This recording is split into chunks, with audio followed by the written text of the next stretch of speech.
Bonjour, c'est Gilles sur boursicoté.com. Voici l'analyse technique du CAC 40 pour cette journée du jeudi 13 août 2015. Avec aujourd'hui une stabilisation suite à la forte baisse constatée hier, puisqu'après une ouverture en hausse, eh bien, le CAC 40 clôture finalement en légère hausse à 4986,85. On regagne 1,25% sur cette séance, un peu plus de 61 points repris par rapport au cours de clôture d'hier. Donc on s'inscrit ici dans la zone de cotation de la précédente bougie, après cette forte baisse donc, qui avait connu l'ouverture d'un gap et l'enfoncement de la bande de Bollinger supérieure. Alors, du point de vue de la dynamique, on est toujours ici sur une dynamique baissière. On a marqué un contact avec la moyenne mobile, avec la bande de Bollinger inférieure. Et tant qu'on ne sera pas revenu et que l'on n'aura pas dépassé, surtout dépassé, parce qu'on peut revenir marquer un contact, la moyenne mobile 20 exponentielle, eh bien, nous serons toujours dans un flux baissier court terme.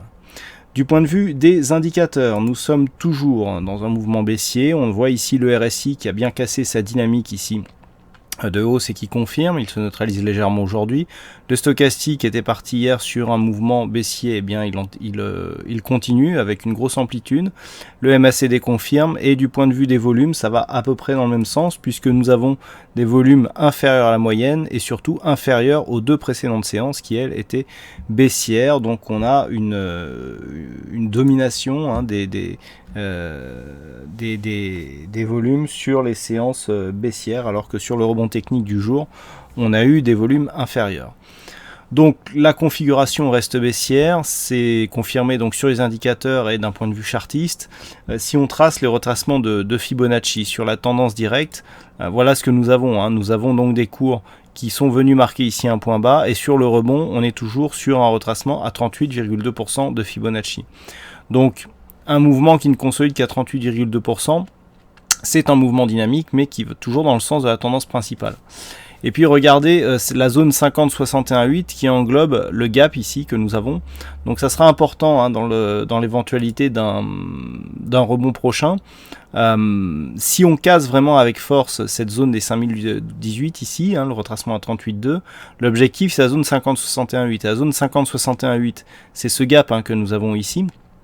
Donc il sera important de voir à juste titre comment, si on attaque cette zone, eh bien comment ça va se dérouler, puisque sur un comblement de ce gap et notamment un dépassement des 5100 points, un petit peu comme ce que je vous disais sur l'analyse intraday, on aura plusieurs signaux qui pourront effectivement nous donner un objectif ici sur les 5220. Mais c'est cette zone qui va être critique. Alors nous avons le gap, c'est un gros signal, le gap il fait presque 50 points. C'est un gros gap, surtout quand on pense qu'il n'y a quasiment eu aucune tentative de comblement. La zone ici des 50-61-8 devra donner un niveau supplémentaire. Et puis je vous en parlais en début de cette analyse, on a la moyenne mobile ici 20 exponentielle qui passe aussi dans cette zone. Donc de nombreux éléments techniques qui sont ici dans cette zone et c'est vraiment cet écart là entre 5050 et 5100 points qu'il va falloir surveiller si les cours continuent à remonter. Tant que l'on est en dessous, on reste dans un flux baissier, en tout cas sur ce point de vue daily, avec un risque d'accélération, donc sur une rupture de cette zone des 4907, puisqu'il s'agit du plus bas. Et le fait d'ici d'avoir une accélération avec contact bol inférieur, retour ici, alors au pire, retracement des 38,2, je dis au pire parce qu'a priori ça a pris à contre-pied pas mal d'entre vous. Donc au pire, si on ne rebondit que sur cette zone, on repart et là rapidement on pourra marquer les extensions pour donner les objectifs, mais ça se passera aux alentours des 4800 points. Au mieux, si on remonte, eh bien c'est vraiment entre 5050 et 5100 que l'on va attaquer les choses sérieuses. Donc pour l'instant, on reste baissier dans cette configuration, tant plus qu'après cette forte baisse, le rebond technique a été peu marqué et je dirais les causes macroéconomiques qui ont causé cette baisse, avec notamment l'intervention de la Chine sur sa monnaie, n'ont pas totalement disparu, puisque la Chine a annoncé aujourd'hui que la dévaluation de sa monnaie allait continuer, certes à un rythme moins soutenu, mais qu'elle allait continuer. Donc à voir comment comment les investisseurs vont prendre cela. A priori, c'est surtout la manipulation, alors pas de cette nuit, mais celle d'avant qui a surpris, puisque précédemment on en avait eu une, mais les Chinois avaient dit que ça serait la seule. Et en fait, ce qui a surpris les investisseurs, c'est qu'il y en ait une deuxième. Et à partir du moment où il y en a une deuxième, on s'est dit, bon ben voilà, ça peut continuer. Et le fait qu'il y en ait une troisième cette nuit, finalement, a moins inquiété, puisque ça avait été pricé ici dans cette bougie. Nous pouvons aussi remarquer que cette bougie s'inscrit entre deux zones significatives, c'est-à-dire le retracement de Fibonacci de 23,6 et de 38,2. On reste donc dans une phase technique. Pour demain, donc à surveiller dans un premier temps, d'un point de vue très court terme, la zone des 5010. 5010, 5018, ça va être une zone résistance intéressante, puisque tant qu'on est sous cette zone, alors je vous disais, tant qu'on est sous 5050, 5087, on est baissier, mais ici, tant qu'on est sous cette zone ici des 5010-5018, on est dans une tendance baissière potentiellement forte et dynamique. Donc, tant que l'on est sous cette zone, on n'est pas à l'abri d'un retour d'une volatilité puissante qui peut nous faire casser à la baisse ici la zone des 4907 points. Au-delà de cette zone, effectivement, l'objectif sera la zone 50-61-8 et ces nombreux signaux techniques qui pourront ici donner des zones de résistance multiples. Donc à surveiller pour demain la zone des 5010 et dans l'éventualité d'une phase de hausse, les 5050 qui sur un franchissement pourront nous donner des informations supplémentaires. Voilà ce que l'on peut dire donc sur cette analyse technique du CAC 40. Alors aujourd'hui, il y avait un fixing, c'est F-Show qui gagne sur cette session, donc bravo à toi F-Show. Et en ce qui concerne les statistiques, alors on a un peu moins de cas significatifs que ce que nous avions hier soir. Par contre, il y a une chose qui est intéressante, on a eu 10 cas similaires, avec notamment cette grande bougie rouge, cette petite bougie rouge qui est intégrée à l'intérieur dans un fort mouvement baissier comme ça.